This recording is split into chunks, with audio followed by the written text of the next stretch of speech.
Hai teman-teman, selamat datang kembali di channel Otway Sukses. Di video kali ini, kita bakal ngobrol tentang sebuah situasi yang pasti sering banget kita alami ketika kita harus pura-pura setuju. Kenapa sih kadang-kadang kita perlu melakukan itu? Yuk, kita bahas. Jadi begini, pernah nggak sih kamu berada di situasi di mana kamu sebenarnya nggak setuju, tapi demi kedamaian atau situasi tertentu, kamu malah pura-pura setuju? Misalnya, waktu meeting kerja atau ngobrol sama teman dekat yang punya opini kuat. 1. Menghindari konflik yang tidak perlu. Pertama, mari kita bicara soal menghindari konflik yang nggak perlu. Kadang-kadang, kita menghadapi orang yang sangat keras kepala atau situasi yang kalau kita debat bisa bikin suasana jadi nggak enak. Di situasi kayak gini, pura-pura setuju bisa jadi strategi yang bijak. Ini bukan berarti kita lemah, tapi lebih ke arah menjaga keharmonisan hubungan. 2. Mendengarkan dengan empati. Kedua, dengan pura-pura setuju, kita juga bisa memberikan kesempatan untuk benar-benar mendengarkan orang lain. Mendengarkan dengan empati kadang-kadang lebih penting daripada memaksakan pendapat kita sendiri. Kita bisa belajar lebih banyak tentang perspektif orang lain, dan siapa tahu, mungkin aja ada hal baru yang kita pelajari. 3. Strategi di dunia kerja. Di dunia kerja, pura-pura setuju bisa jadi trik untuk menjaga profesionalitas.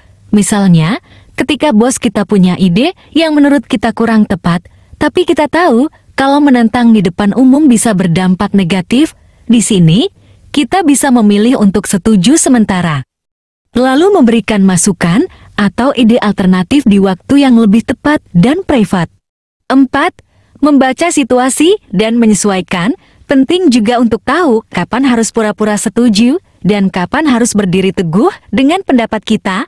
Ini semua tentang membaca situasi dan menyesuaikan. Kalau kita selalu setuju, orang bisa aja memanfaatkan kita. Jadi, ini soal keseimbangan dan kebijaksanaan. Dalam kehidupan sehari-hari, ada kalanya kita perlu pura-pura setuju demi menjaga keharmonisan hubungan atau menghindari konflik yang tidak perlu. Pura-pura setuju juga bisa menjadi strategi yang bijak, terutama di dunia kerja. Untuk menjaga profesionalitas dan mencari waktu yang tepat untuk memberikan masukan, mendengarkan dengan empati, dan memahami perspektif orang lain adalah bagian penting dari proses ini. Namun, kita juga harus tetap bijaksana dalam menilai kapan harus berdiri teguh dengan pendapat kita.